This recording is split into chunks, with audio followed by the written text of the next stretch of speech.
Hello, and welcome to yet another episode of Owlbear Soup, where my camera is frozen, but Rich is live and ready to go. Let me fix my camera, and yeah, All right, I'm seeing let's finger let's guns. I'm let's get seeing rolling. finger guns, but You're I'm not seeing finger hearing guns. Justin. Justin, Oh no!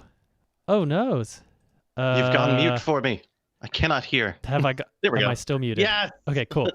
Oh man, so many things to deal with this morning. In that I am also having looks like I'm having some camera technical difficulties too. So let me see if I can just fix that while you introduced a show today. Oh my gosh. Well, since I didn't hear it all, let's just start right from the top. Welcome to Owlbear Soup. Today we're talking about, we're going to dive into Gothic Lineages, which is the first Unearthed Arcana that I've seen in a little while. I'm very excited for all pieces of it. It's got like 3 new little lineages, but also like this big thing. And the big thing I think is going to be Yeah, exciting. But yeah, yeah. I'm only like, what's the word? I'm hyping it, but leaving it for later. Excellent. Yeah, I I got the video working. I think I got my sound working. So I think we're good. I think we're ready for this Nice, nice. show. Um, Perfect. yeah, so we're going to be talking about Unearthed Arcana. We also have, we're going to want to talk a little bit about our most recent Pathfinder 2 experience. I'm going to touch base on the latest going-ons in my D&D home game. And on top of that, I have a few news items for us to delve into. Whoa. I know. So let's go through the news because we can kind of go through that pretty quick because it's not just D&D related. It does span the entire world of tabletop gaming. So here we go. News the first. Greater Okay. Than Games announces Sentinels of the Multiverse Definitive Edition. I know a Yes. lot of nerds who really love this game. They love everything about it. And so, I think this is super important. It's a solid game. I enjoy this game. Mhm. The retail price is projected to be around $60. The game box is going to be including 12 heroes, 6 villains, and 6 environments. So this is kind of the end all be all of Sentinels of the Multiverse. This is their final go at it, I guess. And Mhm. and the Kickstarter, they're doing that thing that Cards Against Humanity was always popular for. There are no stretch goals, there are no expansions, there's nothing. It's just the box. Good. Yeah. That's So very cool too. I I got to check that campaign out now. yeah. So it'll launch on Kickstarter on March 30th. The prospective retail release is Okay. the end of 2021. So we'll keep an eye on that. So And by yeah. definitive, you mean it's like it's taken all of the things, right? Because that game has a ton of expansions. They had the Oblivion to get the whole thing. Hmm. It's like the best chunks all kind of distilled down, or is it like Yeah. the first box perfected? It's all the best bits distilled down. Okay. Very cool. So based on an interview I saw with Christopher Bedell, the lead Mm, designer. Rad. Um, Rad, I yeah, say. yeah, that's pretty rad. I'm pretty excited about that. Um, one of my favorite monsters to use in D&D, and I just love them so much. And up until some of the recent changes, I've always wanted to play one of these races, but I never got the opportunity because of their nasty negative stat, and that would be kobolds. D&D Mhm. has announced D&D Icons of the Realms, the Kobold Warband. So it's a new miniature set for release in June. It comes with a mix of Oh, kobolds, pre-painted, ready to, toss on the table. It includes a kobold commander, 2 kobold commoners, a just a regular kobold, a kobold dragon shield, a kobold inventor, a kobold scale sorcerer, kobold underling, and a winged kobold. So, and that'll be about $45 for the set. And I do have to say the minis look fantastic. Um, yeah, I just love kobolds. So this may be a must buy for me. very cool. Wow. Well, I'm glad kobolds are getting a little bit of love, more. Yeah. I think they're Yeah. everybody's Yeah. favorite cute little monster, but Exactly, right? Well, I remember in second edition, and for me they still yip and yap, right? Mhm. Because they look like little dog creatures in second edition, and slowly they transition to these these dragon-like scaly, or these scaly Yeah. dragon worshippers, Hmm. which I think has been a fun evolution, right? Goblins I have think always so. been goblins, but kobolds have like evolved into something much more interesting. Um, so there's been a lot of financial news in the world lately. The probably the biggest thing that's on everybody's mind is a high grade Magic the Gathering Alpha Black Lotus goes for sale for $511,000. So this is Oh my the gosh. so this is the currently the highest this price has been set at. It's actually almost double the previous record, which was right around 300K. Yeah. So anyway, there you go. Black Interesting. Lotus going on Okay. sale, moving around. So I'm taking a look at baseball, I think there is a Honus Wagner card that goes for about like 3 million, 3.1 million. yeah. Just taking a look. hmm Um, Yeah. but it doesn't take you very long to get down to like the third highest was a Mickey Mantle for 750,000. So we're not Yeah. far off from Black Lotus. Right. Right. That's Oh wild. man, it is. It is. I'm sure that we played with those cards when I was starting playing Magic. I'm Hmm. sure we opened decks, packs of cards, and we played them with our grubby fingers on beat up picnic tables and Uh-huh. no card sleeves, and probably threw cards at each other. And oh, I'm and sure I then there said was like, why that. would I want a Mox? It's just a mana. Yeah. I've got a Soul Jeez. Ring. It gives me two. Exactly right. Oh man. So the next bit of news, we have been talking about this a little bit, but Margaret Weiss and Tracy Hickman officially announced a classic Dragonlance series, or a new classic Dragonlance series. So, if you love your Rastlins, you love your other Kryn characters. I don't know. I never never read Dragonlance, Oh my but I mean, gosh. this might be a good time to jump into them. I just never really was interested in playing Dragonlance because it always felt like the prophecy was already taken care of. So Sure, yeah. It is one reason I like the other books. You've got your kind of core series, but yeah, like all the Majir stuff going off in different directions with the twins. That was always fun. The thing I thought was the most interesting about the first series is like Dragons of Autumn Twilight, I think was the first one. The party's got like 13 characters in it. And for me, like yeah, early on, when I was only playing with like my friends in high school where there was only 4 or 5 of us, I kind of thought that someday I was going to play in a game with 13 characters because of Dragonlance. I have done that. I've played games with that kind of mass amount of characters Hmm. in a single DM like a handful of times. It was kind of so Hmm. in second edition. I was part of an organized play campaign that was all organized on AOL. Like I've talked about this before, but like it was organized on message boards. There was no official sanctioning. There was Hmm. maybe like 100 of us total, and once a year, a gathering of us would fly out to Dayton, Ohio, to go Hmm. play D&D in person for like a week. Um, and this was when I was a teenager, so I was hopping on a plane, flying to Yeah. Oh, your audio just vanished for me again. Oh no. Oh no, there I am. Weird, but my um, video also then I was did curious something if it weird. I could was. take care of that. Oh, you're talking. Okay, hold on. I won't talk Yeah. then. I Oh was yeah. trying to figure No, out if it no. was going to be Dayton and Dragons or Dragons and Daytons, or is it just I D and D and D? I think it's just D and D and D.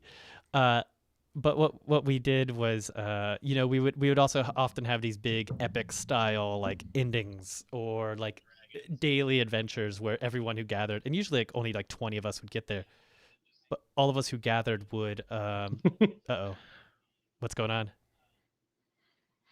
Justin, I'm taking a look at Twitch. You were. Oh, you're back. You're back there, Yeah, and I've got your voice there, but just not here with me. just not here with you. Let me see if I What if we can. just text each other throughout the show? Right. Let me. There it is. Oh, yeah. It all came together. I hear you. I hear you. You hear me now? Okay, cool. Hmm. Yeah, I was just talking about big adventures with lots of people. We can move on though. But yeah, we used Oh, to run these good. adventures with like 12 or something people. I did one. Hold on. No, I made a mistake. I remembered when you were talking about this. Like, wait a second, I did that when I was running Birthright in college. People kept saying, "I don't get to play D&D. I want to join in," and I was like, "Cool, I've got a game. Come on." Um, and that game had, for one session, it had 12 players. Oh wow, It that's was just amazing. like in a conference room, basically, and me. Everyone was doing different things while running the kingdom. So it was like, okay, so let's talk about the Thieves Guild. Okay, let's go talk about this caravan that comes to town. And that stopped abruptly. Got Yeah. it right back down to 6. Yeah. Yeah, I find anything over 6 unmanageable. I Mhm. I just that's too much for me. Way too Um much. all right, so 2 more quick pieces. WizKids unveils the next wave of pre-painted D&D premium figures. Those are the pre-painted figures with the really cool effects and stuff. This includes a Water Genasi Druid male, a Tuxabi, or Tabaxi, sorry, rogue male, a dwarf cleric male, an elf rogue male, halfling fighter male, a fire genasi wizard female, a tiefling rogue female, human cleric female, human monk female, elf wizard female. And they're the WizKids ones, so they're looking pretty sharp. And the real big news of the past week is GameStop stock nearly doubles on Tuesday, up over 7x this month. Um, I know it's not specifically tabletop gaming, but it is amazing what Reddit is doing right now. It is. Um, Yeah. yeah, and that's really all that was about. I was like, all right, I love what Reddit's doing, and I'm very excited to see where this all goes. I do not have any GameStop stock, so um, I am not riding that train, but I Gotcha. am enjoying watching it from the sidelines. So. It is pretty wild to see. I mean, I know about everything kind of at a meme level. That's where my knowledge base is. It's way down here. Yeah. Yeah. Well, and that's not a bad place for it, right? I No. I have yeah, I've been a few of my coworkers have been involved in it and stuff, so I hear a lot about it in the work chats and stuff. It's Mhm. been interesting to see people kind of stick it to the man, as it were. Yeah. Oh my god, that weirdly reminds me of one of my students that I'm playing with in D&D. We were talking about all sorts of stuff because we're here on Zoom, right? We're playing games and they're in school on Zoom, and they said, yeah, I don't pay a lot of attention in history class because I read memes, so I pretty much got it. And I was just thinking about how I read memes about GameStop. I don't know anything. Don't let memes I be your knowledge base. I yeah, right. I'm pretty meme fluent, but I don't think I'm yeah, I don't think I'm history fluent at this point. It was a moment that struck me as a teachable moment, and I didn't know how to teach it. Just, but, huh? Oh man. All right. Well, let's see here. So we had. I'm gonna adjust something, but why don't you start us off about Pathfinder last night? Oh my gosh. So this is our, let's see, our third actual gameplay session in our Pathfinder 2 campaign. We're playing War for the Crown, or it's Crownfall, one of the two, and the whole deal is the Taldan Empire has been fading for so long. Now there's just Haldor, the place. We still call it an empire, but really, and the current emperor is not great. Kind of a doof. Scheming, I Kinda, suppose. kinda, kinda, Kinda. Well, that's like kinda. story wise. Oh, Um, okay. Stavian's written in as like this chaotic neutral kind of like coward slash, like Commodus from Gladiator, pretty much. But worse, I don't know. Anyway, yeah. And so we had our 2 sessions where we were going in and like schmoozing and doing all these things, which was really, really fun. And right at the end of the session, boom, spoiler town. Stuff goes haywire. There's Yeah. like the So I would say for the yeah, next like 3 minutes, we're gonna be talking about spoilers. 3 to 5 minutes. So just skip ahead. yeah. Um, So it starts with like the young peasant who is going to become a noble, like they're going to rise up, right? Which they do every single year in Taldor, which is cool, sure. It's a And they thing. it's a thing. They do a vote on allowing the the emperor's daughter to potentially become the new empress, which is not allowed in Taldor for sexist reasons. Um, and that all passes, and that's fine, and that's cool, and we help it, and it's great, and so it passes Senate, yay. And then the kid gets up to become a noble, and Emperor Stavian stabs him in the chest, and for really like not exactly sure. There was a lot of dialogue going on, but it seemed like Taldor is treasonous. We are all traitors, and assassins just start attacking from all sides of the Senate. Just we see a couple people die all over the place, and then we paused the story. And when it started this time, I thought we were going to deal with that fight, but instead we are teleported to a bedroom. It's Yeah. not like not just a bedroom, but an escape room bedroom. Yeah. So we had these weird badges that somehow transferred us to this my character assumes subterranean Mhm. area built beneath the rubble of the old Congress, and while we're down there, we have to kind of figure out what's going on and how to escape. And we've run into like other nobles who are Mhm. trapped down there. Same deal. They And also have these badges. It seems like a yeah, panic room situation, right? We get hit right, with it, yeah. and all the Senate aides go hiding downstairs. Yeah. Yeah. And some of the aides had a little bit of trouble. Like my character happened upon someone who half of their body was hanging out of the ceiling. So I Mhm. took their ring. It looked nice. Yeah. Great. My character only helped people. My um, character helped people. I spent that's like true. 10 minutes identifying a spoon. And I spent 10 minutes drawing you identifying a spoon because I needed to refocus and get my lay on hands back. Yeah, yeah. I'll need to do again. It was I feel like this adventure like because we had a very defined thing to do. Yeah. We yeah, we were role playing January 6th Capital Insurrection. Yeah, kinda, right? Yeah, oddly, right? Yeah, we did make some like slightly uncomfortable comparisons Yeah. during the it's like, ooh, yeah, this is topical. We didn't expect it to be Right. this topical. We did not. Ooh. I mean, So we're the yeah. heroes Yeah. though. We're Officer Eugene.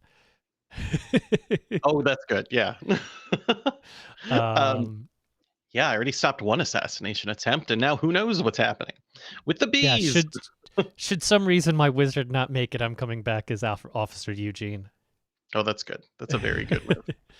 Um, um yeah. yeah, it was interesting. But I feel like now that we have this task at hand, we've gotten a lot more focused. The party is really playing off each other very well. Hmm. And this is our third session in, and it's one of those rare instances where it's like, oh man, I think I found an online group that I'm going to be sticking with it for a little while. Yeah. I'm still not sure about Pathfinder 2 to system. I think I'd still rather be playing 5e, but I think 5e would be even a better fit for this adventure than some of the stuff I that we've mean, had to do with Pathfinder. But I'm in it. I will say I'm thinking about it, right? So there's a couple of things that I got out of this, right? I'm learning Pathfinder 2 as well. This was also my first. This is my first roll 20 experience, so I'm just learning Yeah. that at the same time. Um, Hmm. I I've got to say I'm enjoying the Pathfinder 2 aspect of it because our turns, while we're dealing with like our, I can move this many squares and very tactical movement and things like that. I feel like I can do a lot on my turn. Like I had a lot of turns at second level where I'm like, cool, I'm gonna swing my weapon twice and I'm gonna cast shield, and on my turn I'll have a reaction for when you attack me or Hmm. one of my friends, right? Um, Yeah, there's a lot like the action economy feels bigger, and that makes my it turns does. feel a little more momentous. Yeah, yeah, and I'm gonna say it feels that does feel a little fourth edition like I Yeah. am. I'm definitely feeling the action economy being a major part of play, Hmm. where it's not so much the restriction of action economy, but it's more along the lines of, um, I have, in looking at this, I thought 3 actions wasn't going to be enough, but you have these 3 actions, and they can be big actions. Hmm. Um, And so that means you can have very big swingy turns, and I'm just really wondering how the balance is going to play out as we get into higher levels. Like, I mean, really, I haven't actually cast a single first level spell yet. Yeah. But I've gotten to cast one spell, like one spell in combat, and I missed, but that's fine. That's my character a little bit too. Yeah. I just feel like, I don't know. I feel like turns are gonna start taking too long here. Like once we get to level 5, once we get to level 7, I think Mhm. I'm so used to the speediness of 5th edition combat that the 2nd edition Pathfinder is going to feel like a little bit of a slog. Yeah, I think you get to do a little more thinking during your turn. It's not just like this is what I'm gonna do, but like, okay, I've done this. Cool. Okay, now how am I gonna spend my second action? Hmm. Rakes, fifth ed, you're like, what spell do I cast this time? And now it's like, well, if I Yeah, hit, then I get to decide if I hit again or if I'm gonna cast this spell, or maybe I'll, hit twice and then cast this third spell. Who knows? yeah, Which I don't know. I like because I don't feel like our characters are as fleshed out as a fourth, or excuse me, a fifth ed character would be. Like, I can't raise yeah, tentacles from the ground to smack people. I can't summon a companion or anything. Um, I think fifth ed's got some big, big moves, but it's kind of like yeah. one move. Hmm. So we'll Yeah, see. yeah. It'll be interesting to see how Other it goes forward. Yeah. The other thing for me, and I'm going to say this out loud, and I'm going to do it right now. Are you ready? Oh I yeah, do not like roll 20's Fog of War. We were playing with the dramatic lighting or whatever. I yeah, had a torch, yeah. um, and because we are all kind of in charge of moving our characters around, you know. Have you ever tried to like lead a field trip and one of the kids goes off and running? They move into a room and then suddenly into a different room, and you get into the first room and now you don't know where they've gone. You have to call like No, museum security to find that person. Okay, it's never that's the happened to me. very first thing that happened in our game is one of our characters ran off, and all I can see is this stupid little hallway I'm in, and I don't know what everyone else is doing or the layout of where they are. It was such a Yeah, confusing moment after playing so much like Theater of the Mind or Pathfinder big battle maps where the whole team is kind of together. But it was like suddenly we're in this, like I said, an escape room with like 9, or I don't even know how many chambers, and everyone's moving all right. the and I can only see the room I'm in. It was very I frustrating. yeah. I do think that that was effective for the feeling that initial portion was trying to convey. Mhm. Until we found the lights, then I would have adjusted, because you can adjust a fog of war so that I think. Well, I'm 90% sure. I'll have to look into settings again, but I think you can adjust fog of war so that a player can uncover an area and it'll stay uncovered for everyone, and that might be a little Right. bit more what you're used to. And that's kind of how Yeah. I do it, but I do it a much slower way. I don't let the players uncover anything. I can uncover everything for them. Mhm. Um, but yeah, so there's some options there. This is, our DM's doing a great job, but they're also learning Roll20 as well. So, Yeah. that's pretty obvious. Yeah. So, and I'm not saying that in a bad way, right? Yeah. Like, Oh, absolutely. yeah, I mean, it's like in the last map that we looked at with the big Congress area, all our tokens were the wrong size, and that's something that's easy to fix. As you could see in this map, it was all the tokens were fine. Oh, I You thought know, that was a 10-foot square, so I wasn't sure. oh, yeah. I mean, there's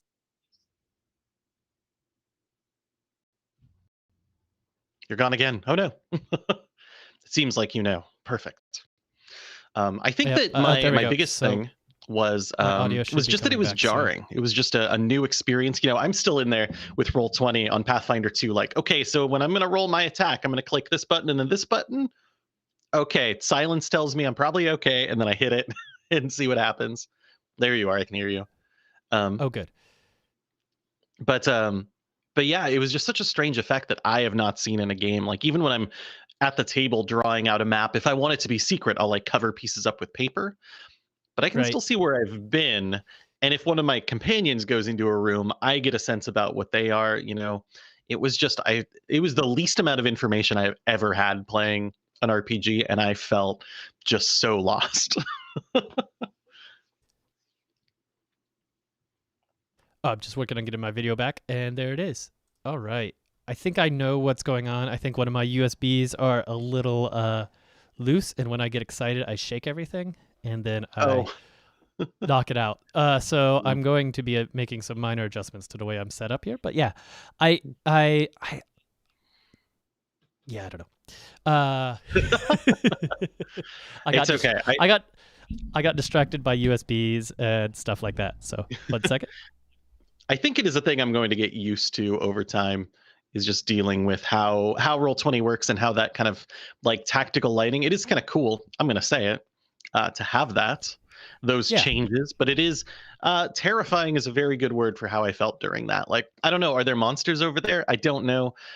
And because we can't, I mean, our characters would have been like talking loud and kind of yelling to each other and things like that, but it still meant I just don't know. I just didn't know what was happening, and I hated it.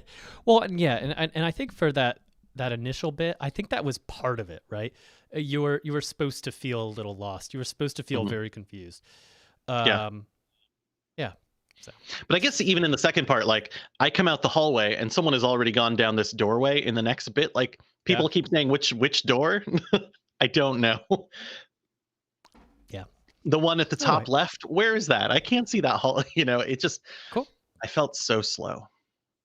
Well, maybe we'll talk about that in our next session with the DM and say, hey, by the way, here's some options. Why don't you turn these on for us? It'll Well, if make us everybody else is fine have a with little it, more fun. I'll live. Maybe I'll get used to it. Oh, cool. All right. Well, in my home game that I'm running in 5th edition, we're doing a Dungeon and Mad Mage. The party has decided to continue to explore this particular level. And on this level, there is a agent of Hallister. And this agent of Hallister is this deformed, like half scorpion, half human, huge monster on this level. Oh, And the party, after having to deal with some drow banshees, then had to immediately, before getting any chance to long rest or anything, deal with this creature. And it did all kinds of cool stuff. It was the first time they got to see some legendary actions in action in this campaign. So I think it was a really fun experience for me as the DM, and I think it really showed the players like how deadly it's getting as we go deeper into the Dungeon of the Mad Mage. that's amazing. I Yeah. mean, that's what I really want out of a game like that. Legendary actions, not all the time, but showing up in moments where you're like, oh no. Right. Yeah. Yeah. Yeah. So, yeah, yeah. Aubrey, yeah, they took care of the banshees really fast, and Aubrey's character is a monk with Uh, flaming fists. So sure. she definitely took care of business. Wow. Oh my All gosh. right. I started playing a new game recently. We just had our first session, and Oh, my character is an artificer. This is my first time playing it, but I love it. I'm just gonna real quick. One of my bond, I suppose.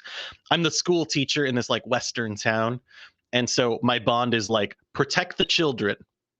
Also, do anything at all costs, like find strange magic to help the greater good.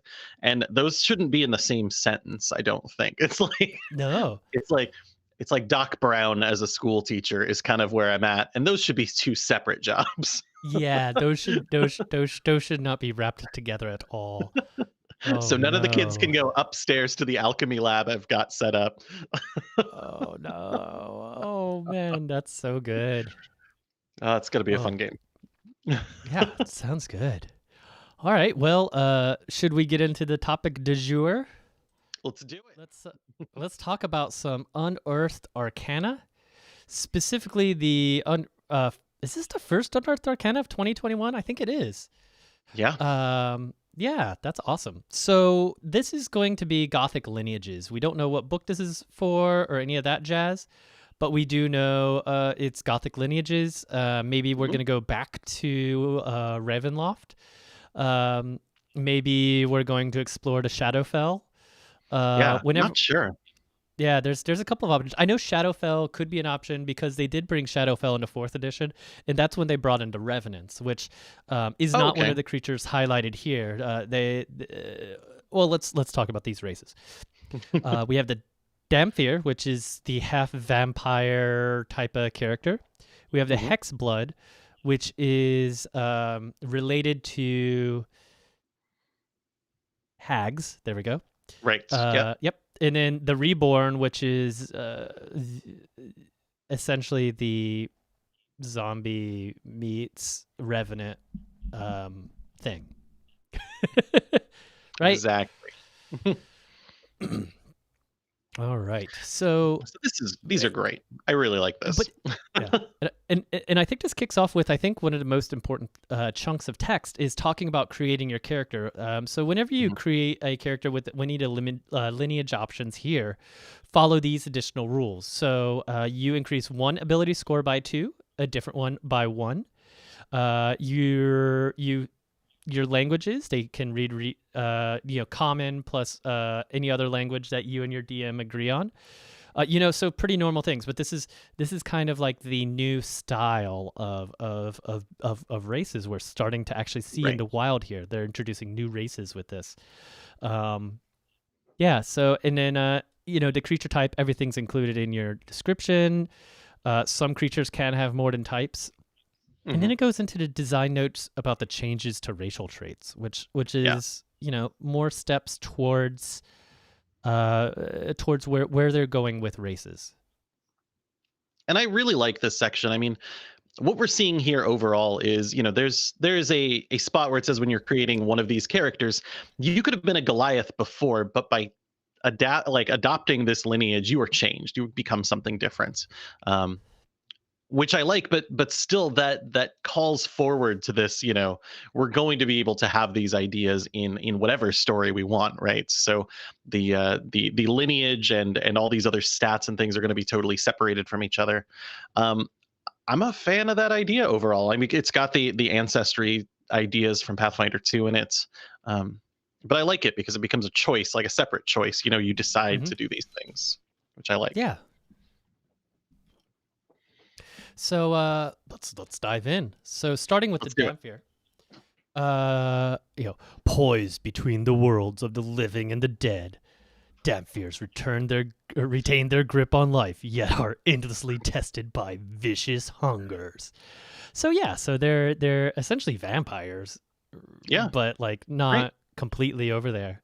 And each Dhampir has their own hungers, which this is where things start to get kind of cool for this. Is right off the bat you have to pick what your Dhampir craves, what it needs, what its sustenance is, and we have 8 options here: blood, flesh or raw meat, cerebral spinal fluid, cool, esoteric humors, psychic energy, a color from one's appearance, dreams, and life energy. Okay. Intriguing all the way through. Yeah. Those are all terrifying. That's great. I mean, you should have that kind of start to this character because we're going to see this character is pretty strong. And if this is not like a major part of your character, then I think your character is too strong. Yeah. Some of these things are just so esoteric humors. I'm like, all right, let me think about that, right? What in what sense are they using humors, right? I don't know. And then the color from one's appearance, does that mean you physically steal some of the pink from their skin or from the color of their eyes? Yeah. Oh, man. Yeah.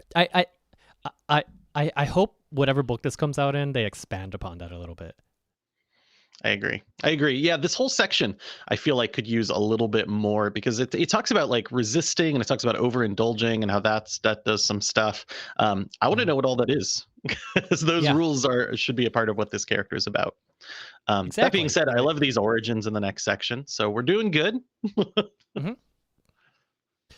Yeah, and you can see the reincarnated of an ancestor who was a vampiric tyrant. That's pretty fun. You are a diminished manifestation of an otherworldly being. Slaking your hunger hastens your renewal. It's pulling some very interesting variations of vampires from popular culture too, right? Because we're getting some vampires like vampires from outer space, from classic 60s schlock films, right? 50s and 60s schlock films. And then radical experiments changed your body, making you reliant on other vital fluids, right? That's straight out of I Am Legend, and it's just it's super interesting. Yeah, I see like Mina Harker in here. Um, yeah, there's just a lot of very cool vampire archetypes in this whole section. So I like it. Yeah, I like that. So now we get a little bit into the crunch esque portion. So Mhm. Dampier traits, you can be medium and small. You choose when you choose this lineage, and your speed is 35 feet. So already you're pretty quick. Yeah, Dark vision, you can see in dim light within 60 feet. You know, it's not pretty that pretty rare. Dark steady. vision. That's not that rare. Everybody has it.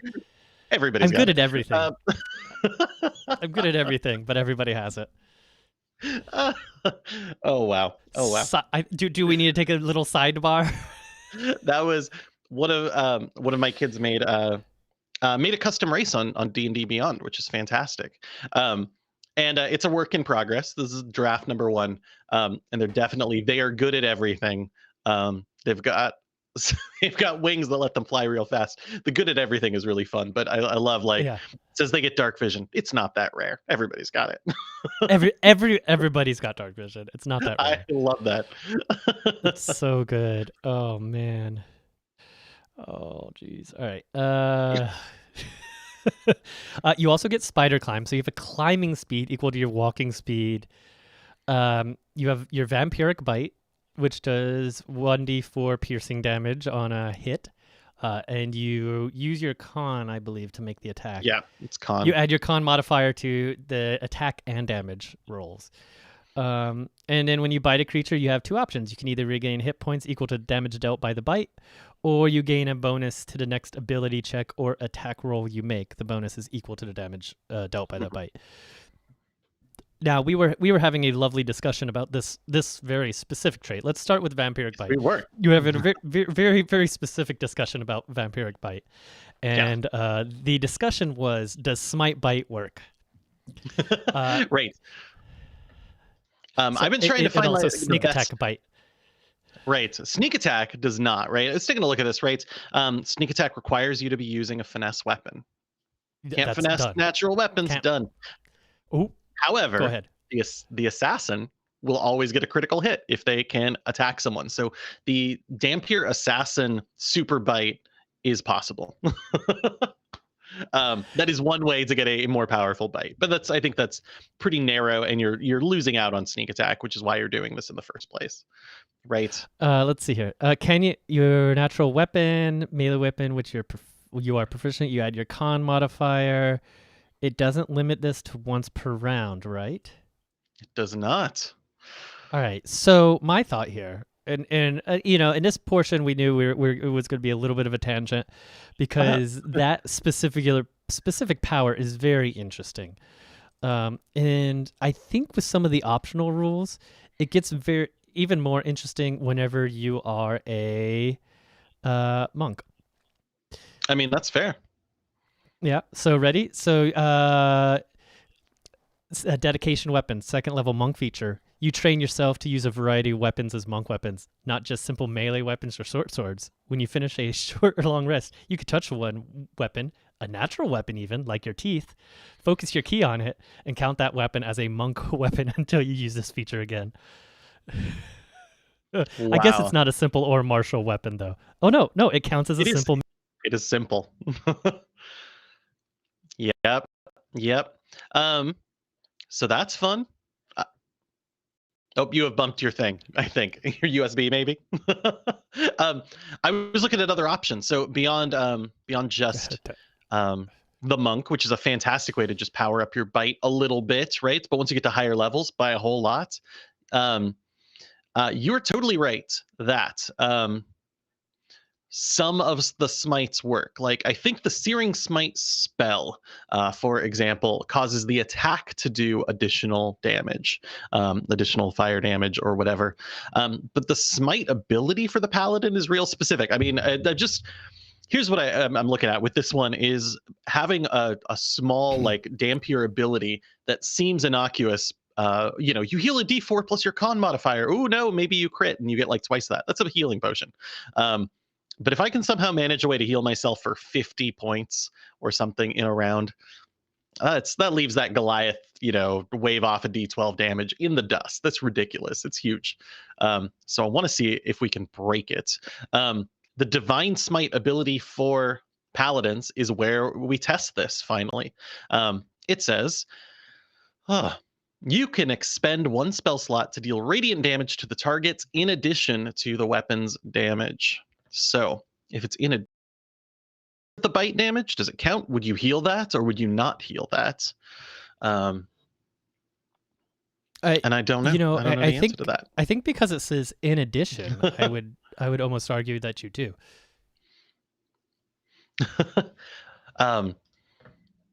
So I love this. Paladin, wild first step into looking at this.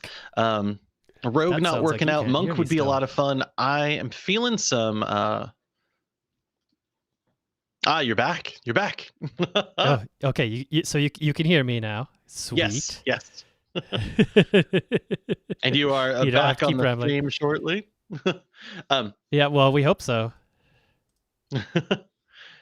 Well, I mean, my voice is on the stream. It's not like. Oh, good. It's good. Yeah. So I'm kind of here. I'm just going to keep on working on trying to figure out my video while we continue to chat about this. Fair enough. So yeah, Paladin. I'm not sure. I think it would take a DM who was being very finicky to say no to that, but that is one way to boost that damage. I got really excited about playing a Dampier Hexblade, really diving into the eeriness of some of these, like, I don't know, space style vampires, getting into there. Maybe the Hexblade in particular. Hexblade allows you to choose a weapon that you are proficient with. When you attack with that weapon, you can use your charisma modifier. It says instead of strength or dexterity, so I don't think you can choose your bite on that one, which is unfortunate. No, I don't think so. But yeah, I like that it is that specific, that it is con, not strength or dex. But there's some spells in the Warlock list that I think could also boost things. Hex would obviously, that seems like an easy boost. Small. I mean, Hunter's Mark, similarly, if you're going Ranger. Oh, I just want to see a super bite. That's all. Yeah, no, and I think the super bite is a thing that we can make happen. I do think that there's definitely some possibilities there. And I was looking at Monk, but that's just one option. And I would almost argue oh yeah, that's right. Rogue finesse weapon. Yeah. Barbarian, con. Nope, doesn't work there. So yeah. So I think Paladin and it's going to look like Monk might be your best bets, or Hexlock. Right. So yeah, there are definitely ways to make this happen, but overall, yikes. It is such a powerful ability. I really like it, and I love the mental image of at third level. Once you're starting to pick up these abilities, your Dampier is standing on the ceiling, like with your your spider climb is so good that you can just walk on any surface. Basically, you don't have to be like hands and feet scurrying around. You just walk across the ceiling. So looking at this, just the vampiric bite alone, this is already potentially a easily broken, very powerful character given the right hands, and that's not even like talking about spider climb yet, right? Or the additional 5 feet of speed, which 5 feet of speed is very good to have in this edition. So I think I anticipate this getting trimmed. I do too. This is right now the most powerful I think there is. Yeah. So for me, I would be okay keeping the speed at 35 feet. I would restrict spider climb till actually getting it till third level, and then I would let them cast it like once a day or once per short rest, and then vampire bite would be they can do it equivalent to their proficiency number times a day, right? Something like that, or proficiency number of times per short rest. Oh, you mean the bite at all? Okay. Yeah, that's kind of what I'm thinking. Like that would be my call.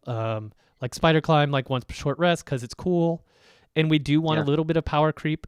And then vampiric bite. I think proficiency mod times a day or short rest. I think would be great for that. Yeah. Okay. Well, that sounds good. I mean, I love the idea, but yeah, it's not my I favorite do. one on here. It is not the most thematic of the lineages. No, no. Are you ready? I do. I know we're getting there. Oh man, we spent even more time talking about this next one. But I do want to point out that while you're missing half or Oh, more of your hit points, you have advantage on these attack rolls, which I think they should yeah. keep, which I think is fun. I All do right, let's really talk like that about. idea. Yeah, I think that would be a better balance. Mhm. All right, here we go. Hex blood. So where wishing fails, ancient magic can offer the heart's desire, at least for a time.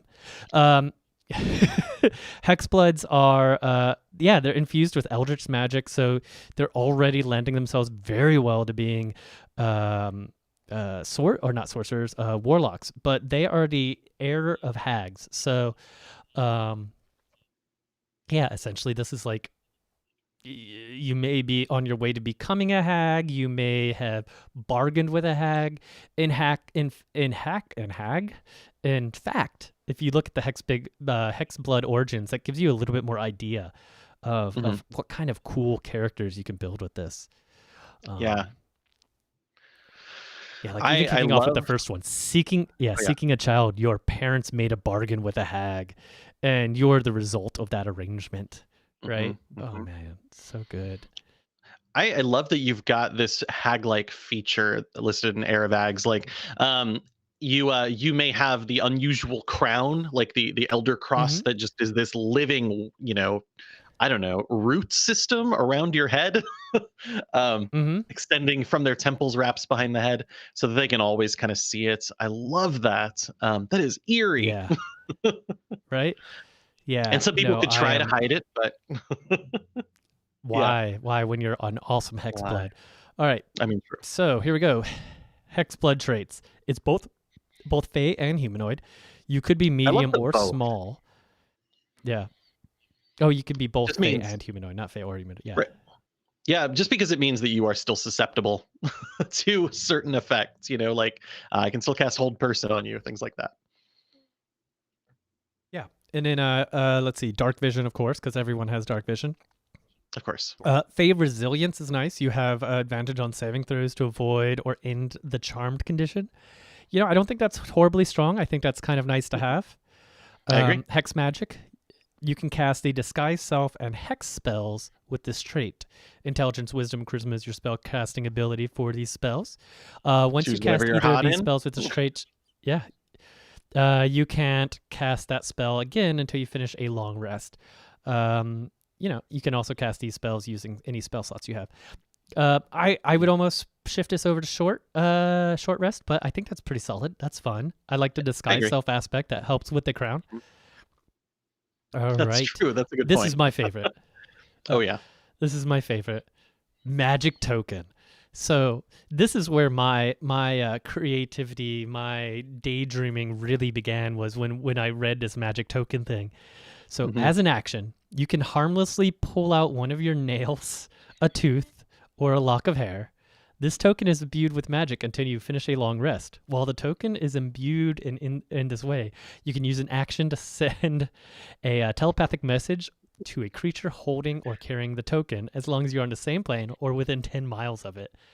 Oh my god, that's so cool. Yeah, Like, it's so you know, cool. the thought I had, I was like, "Oh, well, hello princess. You are bait. Here. Here's my tooth. Exactly.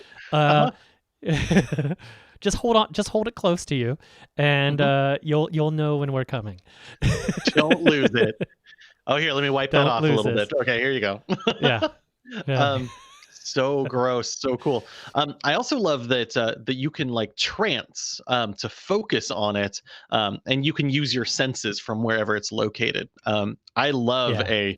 some kind of detection style lens. So I love that they also have Uh-huh. this divination effect that they can do. Oh, it's Yeah. so Oh good. man, it's so good. Yeah. Afterward, the token I is harmlessly destroyed, which I imagine means then it regrows on you. Um, I yeah. don't know. We'll see. Oh yeah, it says once your token once you create a token using this feature, you can't do it again until you finish a long rest, at which point your missing part regrows. Missing part regress. So Okay, there we go. I would rule that as a hex blood, it can be pretty much any body part that could be fit like in a pocket. Right? I would be okay with that. So if your thing was you ripped off a finger and you gave them a finger, I would be okay with that. And I Like think I that would just be meant even the grosser. nail, but I got too much. Yeah, I got too much. Damn, damn hangnails. They just keep pulling and pulling. Ugh. Perfect. That is perfect. Oh, oh That is one of the man. most thematic abilities I've ever seen in a 5th edition. Right? I mean, all I want to play is Hexbloods from now on. hmm That's Absolutely. all. That's it. I want to play Hexblood Druids. Oh, that's fair. Oh, I was suddenly thinking of like a Hexblood Phantom. So I'm talking to Ooh. ghosts, I'm sending out Oh. my body parts. Like there's there's Oh, a lot of that's cool really undead good stuff too. you can do. Oh. Oh man. All right. So we need to get someone to run an all Hexblood campaign for us. I mean, yeah. I do really love the combination of very specific divination magic and a rogue. Like very strong stuff can happen, Yeah. and I love it. I want to be that Yeah. spy. I love the imagery of like a swamp bog druid, just a swarm style druid who's also part hag. And like, Yeah. and you come and you're kind of this disgusting part of the party that just kind of, cruises behind everyone and says all Uh-huh. the weird off color things and eat strengths thing. Like, the entire character concept is just coming to me and I'm just like, oh, I want to play that so bad. Yeah. Yes, indeed. Yeah. Ah, Oh I did man. you there was a book in third ed. I was trying to remember the name of it this morning, but it laid out many of the monsters in the game as 20 level classes. And so you could be I can't remember what it was called. But I played like a ghoul assassin and I had like 3 levels of ghoul and 4 levels Mhm. of rogue or something like that. And it was crazy fun. Was that Savage Creatures or something like that? Yes, savage species. Yeah. Yeah.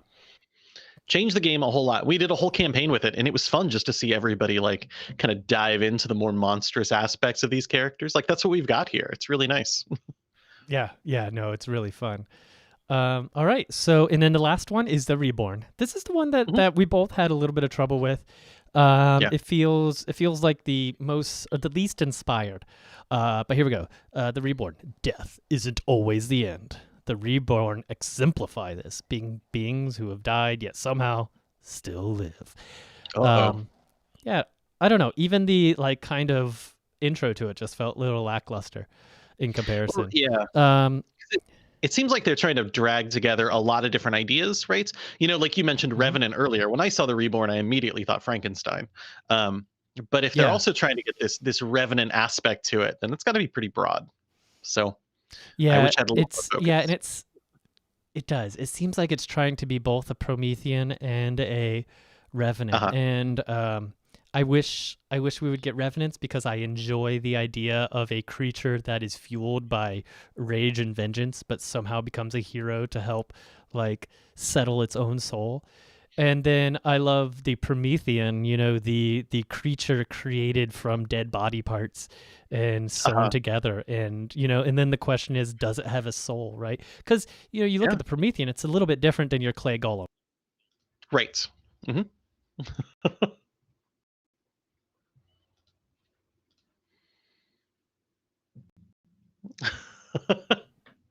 Yeah. Well, uh, Rich can't hear me yet, but Unfortunately, you're gone um, one more time. I see it, but I can't hear it. yep, yep, There you are. that's okay. Yep. So yeah, I was just saying, I love Prometheans. Prometheans are some of hmm my favorites of like monster characters, just Yeah. because of that whole like, do they have a soul? Are they people? Um, yeah. So it's super cool. We've got a lot of But that the in subclass Warforged itself. right now. So, yeah, right? um, so for this one, I wanted this to feel a little bit different from Warforged, just to move away, Yeah. maybe harness more of that revenant energy. But what we've got here is hmm pretty reasonably similar to like the construct experience. Um, Hmm. right. Take Yeah. humanoid in either Well, construct or undead, whichever one you want to be. right. Do you want to be a Promethean or do you want to be a Revenant? Right. Yeah. Because that's Okay. already where we're at, right, with this one. Okay. Hmm. Let's see here.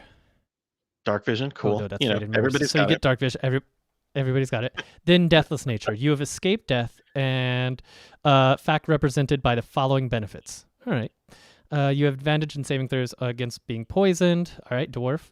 You have advantage on death saving throws. Okay. You don't need to eat, drink, or breathe.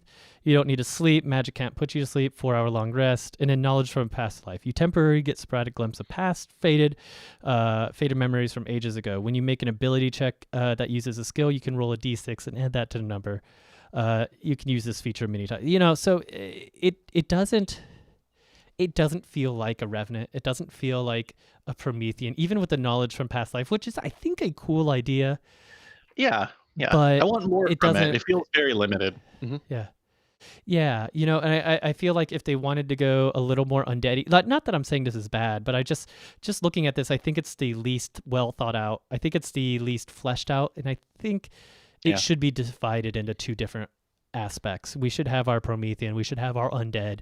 I think the undead should have knowledge of the past life, and then I think our Promethean should have something, something kind of almost well,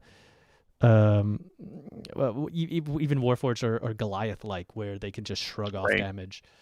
Hmm. Um, Yeah. Yeah, because right now they do feel like both of these, right? If you are the construct, you want to be the tank. I mean, probably, right? So that's kind of, but this has mhm. nothing tank like to it. It's hard to choose a fighter, especially when your only real active ability is a skill based ability. Yeah, So yeah. So, all right. so much worse. So much. All right. Well, so overall, I think the Reborn could use some work. I think the Hexplug is amazing. Could be a little more potent, but overall, I really like it. I love the flavor. Damphir has never been one of my favorite races, but I think they do a solid job here. I do think it's overpowered, Yeah, which has always been my problem with Damphirs. So I think if they toned that back just a little bit, I think it'd be great. yeah, I agree. I don't know. What are your thoughts? Yeah. I mean, I really want to see these in action. That's for sure. Like, I would love to play Yeah. the party that is inspired by these. That would be a ton of fun. Play your slightly monstrous groups, but yeah, Yeah. right now I'm not. I can envision two characters for these. Like, I can play the Dampier, I can play the Hexblood. I'm not bought into the Reborn right now. No, neither am I. Nothing's coming to All mind. right. Well, I think that covers everything that we intended on covering today. So we will be picking up next week where we are not quite leaving the ocean, but we No. are going to be diving into pirates. So over the next few weeks, maybe even next couple months, we're going to be taking at least the last two, but even maybe the last three kind of topics we hit on and building something a little bit bigger, revolving around pirates. So we'll be looking at undersea adventures, we'll be looking at boat adventures, and we'll be expanding on those, coming from the frame of doing pirates, because I love pirates. And then on top of that, I was thinking about it, like festivals and fairs, we did those, so we could totally tie that Yeah, in as well. absolutely. Yeah, so we're gonna be diving into pirates for a little bit. I think it'll be a ton of fun, and I'm totally looking forward to it. And yeah, so join us next week when we dig into pirates. Also, after this recording, soup.fyi/discord will go to our new Discord. We are splitting up the Dread Pirate Rabbits and the Owlbear Soup Discord, so it'll be a little bit easier to manage, a lot less chat rooms for people to keep track of. So make sure and join over there. And yeah, I think that's all the announcements I have. You got anything? No, anything no, no, coming up? no. I'm so excited for pirates. I just can't wait. Yeah. Oh, it's gonna be so good. I'm gonna have to watch some movies to get my get my pirate jam going beforehand. So Perfect. all right. Or something. All right. Well, we'll see you all next week right here on YouTube or Twitch at 11 a.m. Pacific Standard Time for more Owlbear Soup. Bye, everybody. Now, I should hit the button. Is that what?